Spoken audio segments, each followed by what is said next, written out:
+2 sociology online ക്ലാസ്സിലേക്ക് സ്വാഗതം. 6th chapter the challenges of cultural diversity, സാംസ്കാരിക വൈവിധ്യങ്ങളുടെ വെല്ലുവിളികൾ എന്ന 6ാമത്തെ പാഠഭാഗമാണ് നമ്മൾ ചർച്ച ചെയ്തുകൊണ്ടിരിക്കുന്നത്. ഇവിടെ നമ്മൾ എന്താണ് സാംസ്കാരിക വൈവിധ്യം, അതുപോലെ തന്നെ what are the challenges of cultural diversity, സാംസ്കാരിക വൈവിധ്യത്തിൻ്റെ വെല്ലുവിളികൾ എന്തൊക്കെയാണെന്നൊക്കെ നമ്മൾ ചർച്ച ചെയ്തു. നമ്മൾ പറഞ്ഞിരുന്നു India is the nation with great cultural diversity, വലിയ സാംസ്കാരിക വൈവിധ്യങ്ങൾ നിലനിൽക്കുന്ന ഒരു രാഷ്ട്രമാണ് ഇന്ത്യ. മതപരമായിട്ടും ഭാഷാപരമായിട്ടും വംശീയപരമായിട്ടുമുള്ള പല വൈവിധ്യങ്ങൾ ഇന്ത്യൻ സമൂഹത്തിൽ നിലനിൽക്കുന്നുണ്ട്. ഈ വൈവിധ്യങ്ങളെയൊക്കെ ഉൾക്കൊണ്ട് നിലനിർത്തിക്കൊണ്ട് പോകുന്ന ഒരു ഡിഫറൻറ്റ് അപ്രോച്ചാണ്, വ്യത്യസ്തമായ ഒരു സമീപനമാണ് നമ്മുടെ രാഷ്ട്രം സ്വീകരിച്ചിട്ടുള്ളത് എന്നൊക്കെ നമ്മൾ ചർച്ച ചെയ്തു. ലാസ്റ്റ് ക്ലാസ്സിൽ നമ്മൾ പറഞ്ഞത് റീജിയണലിസം ഇൻ ഇന്ത്യ, ഇന്ത്യയിലെ പ്രാദേശികവാദത്തെക്കുറിച്ചാണ്. ഭാഷാടിസ്ഥാനത്തിലുള്ള വ്യത്യസ്തമായ സംസ്ഥാനങ്ങൾ രൂപീകരിക്കപ്പെട്ടതുമായി ബന്ധപ്പെട്ട കാര്യങ്ങളാണ് നമ്മൾ കഴിഞ്ഞ ക്ലാസ്സിൽ ചർച്ച ചെയ്തത്.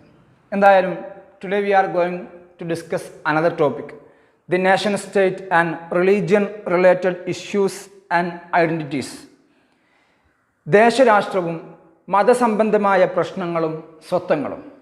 ദേശരാഷ്ട്രവും മതസംബന്ധമായ പ്രശ്നങ്ങളും സ്വത്വങ്ങളും. നമുക്കറിയാം, കൾച്ചറൽ ഡൈവേഴ്സിറ്റി നിലനിൽക്കുന്ന സമൂഹത്തിൽ മതപരമായി ബന്ധപ്പെട്ട അല്ലെങ്കിൽ മതാടിസ്ഥാനത്തിലുള്ള സ്വത്വങ്ങളുമായി ബന്ധപ്പെട്ട പല പ്രശ്നങ്ങളും, വലിയ വിവാദ വിഷയങ്ങൾ ഉയർന്നുകൊണ്ടിരിക്കുന്നു അല്ലെങ്കിൽ ഉടലെടുത്തുകൊണ്ടേയിരിക്കുന്നു. ഇത് കൾച്ചറൽ ഡൈവേഴ്സിറ്റി, സാംസ്കാരിക വൈവിധ്യങ്ങൾ നിലനിൽക്കുന്ന രാഷ്ട്രങ്ങളിലുള്ള ഒരു കാര്യമാണ്. The most controversial issue of cultural diversity are issues relating to religious communities and religion-based identities. മതാടിസ്ഥാനത്തിലുള്ള സ്വത്വങ്ങളുമായിട്ടും അതുപോലെ തന്നെ മതസംബന്ധമായ പ്രശ്നങ്ങളും എന്നുള്ളത് ഈ സാംസ്കാരിക വൈവിധ്യങ്ങൾ നിലനിൽക്കുന്ന സമൂഹത്തിലെ ഒരു വലിയ വിവാദ വിഷയമാണ്. നമുക്കറിയാലോ, വ്യത്യസ്തമായ മതസമുദായങ്ങൾ നിലനിൽക്കുന്നത് കൊണ്ട് തന്നെ അതുമായി ബന്ധപ്പെട്ട പല പ്രശ്നങ്ങളും എപ്പോഴും ഉയർന്നു വന്നുകൊണ്ടിരിക്കുന്നു. These issues can be divided in two. ഇങ്ങനെ ഉയർന്നു വരുന്ന പ്രശ്നങ്ങളെ നമുക്ക് രണ്ടായിട്ട് തരംതിരിക്കാം. ഏതൊക്കെയാണത്? Secular communal issues, secular communal issue, വർഗീയവാദ മതേതര പ്രശ്നങ്ങൾ. അതുപോലെ തന്നെ ദി മെജോറിറ്റി ഇഷ്യൂസ്, ഭൂരിപക്ഷ ന്യൂനപക്ഷ പ്രശ്നങ്ങൾ. ന്യൂനപക്ഷവും ഭൂരിപക്ഷവും, സമുദായത്തിൽ ഭൂരിപക്ഷമുള്ള ആളുകളുണ്ടാവും, അതുപോലെ തന്നെ മെജോറിറ്റി ആയിട്ടുള്ള ഭൂരിപക്ഷമുള്ള ആളുകളുണ്ടാവും. ഇതുമായി ബന്ധപ്പെട്ട പ്രശ്നങ്ങൾ. ഇങ്ങനെ രണ്ടായിട്ട് നമുക്ക് ഈ വലിയ വിവാദ വിഷയത്തെ രണ്ടായി തരംതിരിക്കാൻ കഴിയും. എന്താ അതിൻ്റെ വ്യത്യാസം? The secular communal issues are about the state's relationship to religion and religion based political groupings. മതേതര വർഗീയവാദ പ്രശ്നങ്ങൾ എന്ന് പറയുന്നത് ഒരു രാഷ്ട്രത്തിന് മതമായും ഓരോ മതങ്ങളുമായിട്ടും അതുപോലെ തന്നെ മതാടിസ്ഥാനത്തിലുള്ള രാഷ്ട്രീയ പ്രസ്ഥാനങ്ങളുമായുള്ള ബന്ധത്തെക്കുറിച്ചാണ്. രാഷ്ട്രം മതങ്ങളുമായി എങ്ങനെ ബന്ധപ്പെട്ടിരിക്കുന്നു, അതുപോലെ തന്നെ മതാടിസ്ഥാനത്തിലുള്ള രാഷ്ട്രീയ പാർട്ടികൾ, രാഷ്ട്രീയ പ്രസ്ഥാനങ്ങളുമായി എങ്ങനെ ബന്ധപ്പെട്ടിരിക്കുന്നു എന്നുള്ളതാണ് മതേതരത്വ വർഗീയവാദ പ്രശ്നങ്ങൾ എന്നുകൊണ്ട് അർത്ഥമാക്കുന്നത്. അതുപോലെ തന്നെ നമ്മൾ പറഞ്ഞല്ലോ, മൈനോറിറ്റി ആൻഡ് മെജോറിറ്റി ഇഷ്യൂ, ന്യൂനപക്ഷ ഭൂരിപക്ഷ പ്രശ്നങ്ങൾ. ഇതുകൊണ്ട് അർത്ഥമാക്കുന്നത് minority and majority issues are related with the problems of how the state treat the different religious or other communities that are unequal in terms of numbers and power. ഈ ഒരു cultural diversity, സാംസ്കാരിക വൈവിധ്യം നിലനിൽക്കുന്ന സമൂഹത്തിൽ, വ്യത്യസ്ത മതസമുദായങ്ങൾ ഉൾക്കൊള്ളുന്ന ഒരു സമൂഹത്തിൽ എല്ലാ മതങ്ങളുടെയും ആളുകളുടെ എണ്ണം ഒരുപോലെയാണോ? അല്ല. ചില മതവിഭാഗങ്ങളിൽ കൂടുതൽ ആളുകൾ ഉൾക്കൊള്ളുന്നു, എന്നാൽ അതേസമയം മറ്റു ചില മതവിഭാഗങ്ങൾ അത്ര ആളുകൾ ഉൾക്കൊള്ളുന്നില്ല. ഇതുമായി ബന്ധപ്പെട്ട പ്രശ്നങ്ങൾ. അതുപോലെ തന്നെ അധികാര രംഗത്തും ഇതുതന്നെയാണ് അവസ്ഥ. ഭൂരിപക്ഷമുള്ള മതവിഭാഗങ്ങൾക്ക് രാഷ്ട്രീയത്തിലൂടെയൊക്കെ എന്തിനു കഴിയുന്നു? അധികാരം നേടിയെടുക്കാൻ സാധിക്കുന്നു. ഇങ്ങനെ ഭൂരിപക്ഷം അധികാരം നേടിയെടുക്കുമ്പോൾ ഇത് ന്യൂനപക്ഷത്തിൻ്റെ മേൽ അവരുടെ സംസ്കാരവും മറ്റും അടിച്ചേൽപ്പിക്കപ്പെടുന്നതിന് കാരണമാകുന്നു. ഇതുമായി ബന്ധപ്പെട്ട പ്രശ്നങ്ങളാണ് മൈനോറിറ്റി മെജോറിറ്റി ഇഷ്യൂസ്, ന്യൂനപക്ഷ ഭൂരിപക്ഷ പ്രശ്നങ്ങൾ. ഇനി നമുക്ക് ചർച്ച ചെയ്യാനുള്ളത് minority rights and nation building, ന്യൂനപക്ഷ അവകാശങ്ങളും രാഷ്ട്ര നിർമ്മാണവും. നമ്മൾ നേരത്തെ പറഞ്ഞു, നമ്മുടെ രാഷ്ട്രം കൾച്ചറൽ ഡൈവേഴ്സിറ്റിയെ നിലനിർത്തിക്കൊണ്ട് എല്ലാ ന്യൂനപക്ഷങ്ങൾക്കും പ്രത്യേക സംരക്ഷണം ഉറപ്പ് നൽകിക്കൊണ്ടുള്ള ഒരു വീക്ഷണമാണ് നമ്മുടെ ദേശീയവാദികൾ വളർത്തിയെടുത്തത്. നമ്മുടെ ദേശീയവാദികൾ ആഗ്രഹിച്ചത് to abolish discrimination and exclusion and create a just and equitable society. സമൂഹത്തിൽ നിലനിൽക്കുന്ന വിവേചനവും ബഹിഷ്കരണങ്ങളും അവസാനിപ്പിച്ച് നീതിയുക്തവും അതുപോലെ തന്നെ സമത്വാധിഷ്ഠിതവുമായ ഒരു സമൂഹത്തെ ഉയർത്താനും നമ്മുടെ ദേശീയവാദികൾ ആഗ്രഹിച്ചു. അന്ധമായ ദേശീയതയെ അവർ എതിർത്തു. അതായത് ന്യൂനപക്ഷങ്ങളെ അടിച്ചമർത്തിക്കൊണ്ടുള്ള സ്വാംശീകരണ ഉദ്ഗ്രഥന നയങ്ങൾ പോലെയുള്ള കാര്യങ്ങൾ വിമർശിക്കപ്പെട്ടു.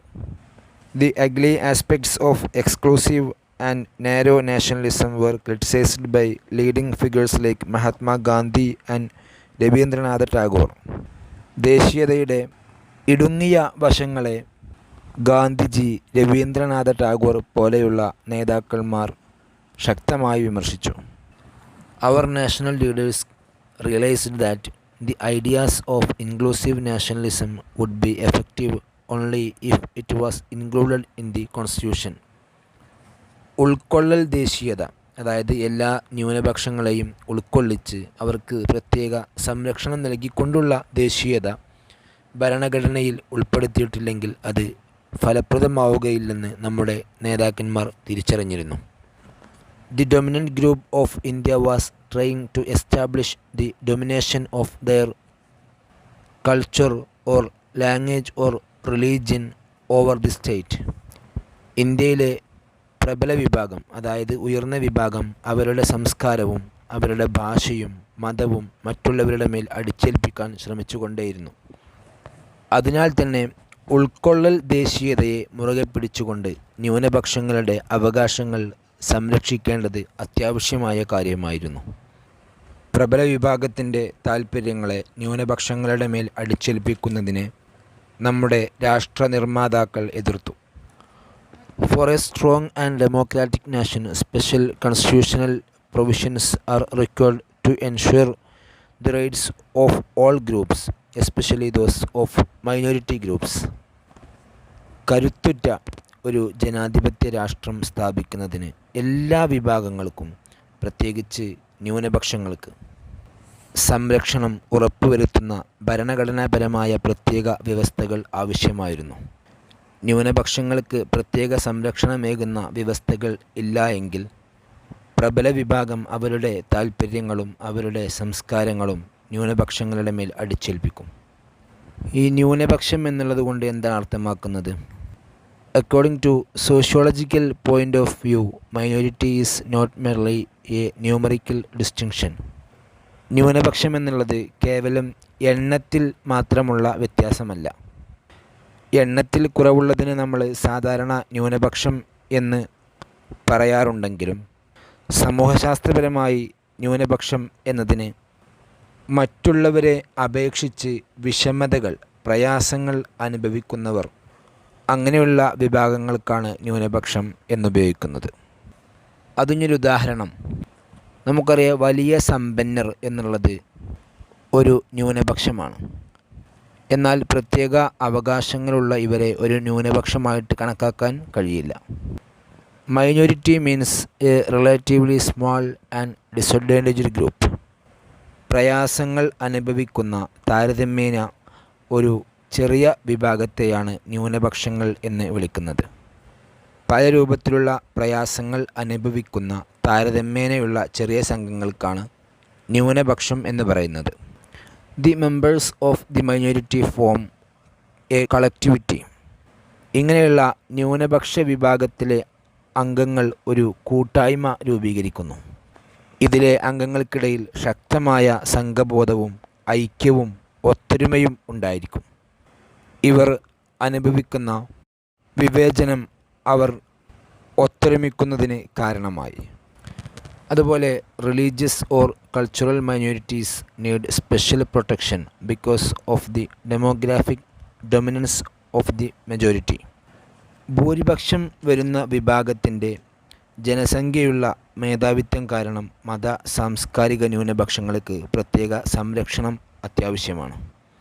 അതല്ലെങ്കിൽ ഈ സംഖ്യാബലം ഉപയോഗിച്ച് ഈ പ്രബല വിഭാഗം അധികാരം കയ്യേറുകയും അവരുടെ താൽപ്പര്യങ്ങൾ മറ്റുള്ളവരുടെ മേൽ അടിച്ചേൽപ്പിക്കുകയും ചെയ്യും. അതായത് സംഖ്യാബലം കൂടുതലുള്ള വിഭാഗത്തിന് തെരഞ്ഞെടുപ്പുകളിലൂടെ രാഷ്ട്രീയ അധികാരം കൈയടക്കാൻ സാധിക്കുന്നു.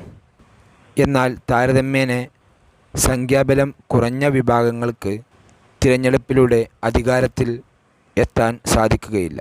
ഇങ്ങനെയുള്ള സാഹചര്യങ്ങളിൽ ഭൂരിപക്ഷം വരുന്ന വിഭാഗം അധികാരം പിടിച്ചെടുക്കുകയും അവരുടെ താൽപ്പര്യങ്ങൾ ന്യൂനപക്ഷങ്ങളുടെ മേൽ അടിച്ചേൽപ്പിക്കുകയും ചെയ്യും. ഈ അപകടത്തെ എതിർക്കുന്നതിന് ന്യൂനപക്ഷങ്ങൾക്ക് പ്രത്യേക സംരക്ഷണം ആവശ്യമാണ്.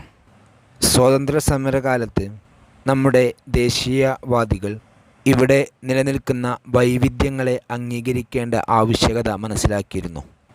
That's why they raised the slogan of unity in diversity. നാനാത്വത്തിൽ ഏകത്വം എന്ന മുദ്രാവാക്യം അവർ ഉയർത്തിക്കൊണ്ടുവന്നത് ഇതിനു വേണ്ടിയാണ്. അതായത് നാനാത്വത്തിൽ ഏകത്വം എന്ന് പറയുമ്പോൾ പല വിഭാഗങ്ങൾക്കിടയിലും ഒറ്റ ദേശം എന്ന ഒരാശയം.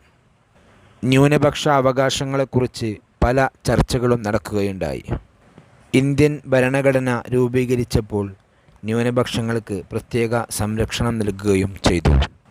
The makers of the Indian constitution believed that a strong and united nation could be built only when all sections of people had the freedom to practice their religion and to develop their culture and language. എല്ലാ ജനവിഭാഗങ്ങൾക്കും അവരുടെ മതം അനുഷ്ഠിക്കാനും സംസ്കാരവും ഭാഷയും വികസിപ്പിക്കാനുമുള്ള സ്വാതന്ത്ര്യമുണ്ടെങ്കിൽ മാത്രമേ ശക്തവും ഏകീകൃതവുമായ ഒരു രാഷ്ട്രം കെട്ടിപ്പൊക്കാൻ കഴിയുകയുള്ളൂ എന്ന് ഇന്ത്യൻ ഭരണഘടനയുടെ നിർമ്മാതാക്കൾ വിശ്വസിച്ചു. അതായത് ഏതൊരു വിഭാഗത്തിനും അവരുടെ മതവും അവരുടെ സംസ്കാരവും അവരുടെ ഭാഷയും അനുഷ്ഠിക്കുന്നതിനും സ്വീകരിക്കുന്നതിനും അവകാശമുണ്ട്. Doctor B.R. Ambedkar, the chief architect of the constitution, clearly showed this point in the constitution assembly. നമ്മുടെ ഭരണഘടനയുടെ പ്രധാന ശില്പിയായ ഡോക്ടർ B.R. അംബേദ്കർ ഇക്കാര്യം ഭരണഘടനാ നിർമ്മാണ സഭയിൽ വ്യക്തമാക്കിയിരുന്നു. ഏതെങ്കിലും ഒരു വിഭാഗത്തിൻ്റെ ഭാഷയോ മതമോ മറ്റു വിഭാഗങ്ങളുടെ മേൽ അടിച്ചേൽപ്പിക്കാൻ ശ്രമിച്ചാൽ അത് ഇന്ത്യയുടെ ഐക്യത്തെ ദുർബലപ്പെടുത്തുക തന്നെ ചെയ്യും.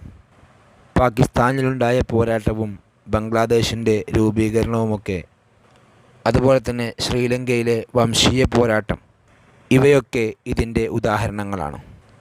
Minorities exist everywhere, not just in India.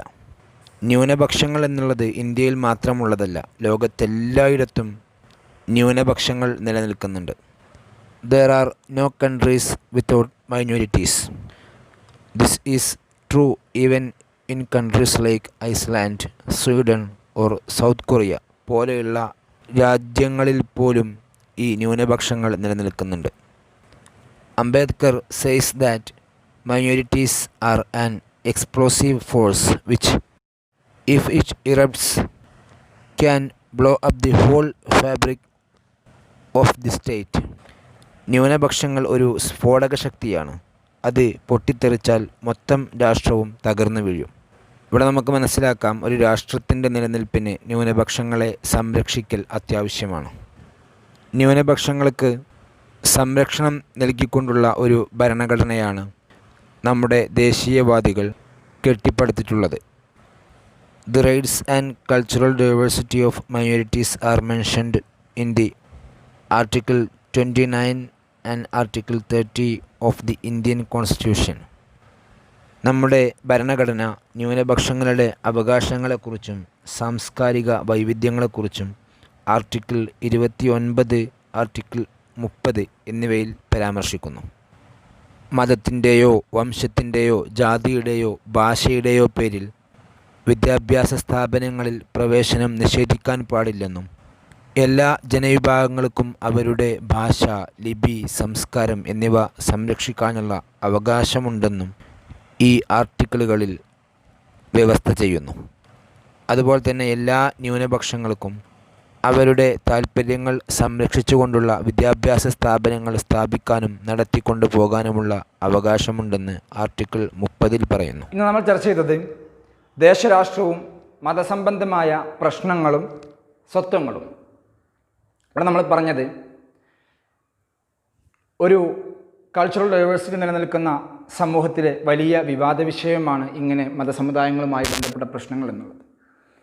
നമ്മുടെ ഇന്ത്യൻ രാഷ്ട്രം അല്ലെങ്കിൽ makers of the Indian constitution believed that A strong and United nation could be built only when all section of people had the freedom to practice their religion and to develop their culture and language. ഓരോ സമുദായങ്ങൾക്കും അവരുടേതായ വിശ്വാസങ്ങളും അവരുടേതായ ഭാഷകളുമൊക്കെ വികസിപ്പിക്കാനുള്ള സ്വാതന്ത്ര്യം ഉണ്ടാവുമ്പോഴാണ് നമുക്ക് ശക്തമായ ഒരു രാഷ്ട്രം കെട്ടിപ്പടുക്കാൻ സാധിക്കുന്നത് എന്നാണ് നമ്മുടെ ഭരണഘടനാ നിർമ്മാതാക്കൾ വിശ്വസിച്ചത്. അതുകൊണ്ട് തന്നെ എല്ലാത്തിനെയും ഉൾക്കൊള്ളിച്ചുകൊണ്ട് എല്ലാ സമുദായങ്ങൾക്കും എല്ലാ സമുദായങ്ങൾക്കും പ്രത്യേക സംരക്ഷണം നൽകിക്കൊണ്ടാണ് നമ്മുടെ രാഷ്ട്രം അല്ലെങ്കിൽ നമ്മുടെ ഭരണഘടന നിലനിൽക്കുന്നത്. ഇത്രയും ഭാഗങ്ങളാണ് ഇന്നത്തെ ക്ലാസ്സിൽ നമുക്ക് ചർച്ച ചെയ്യാനുള്ളത്. ക്ലാസ് നമുക്ക് അവസാനിപ്പിക്കാം. ഓക്കെ.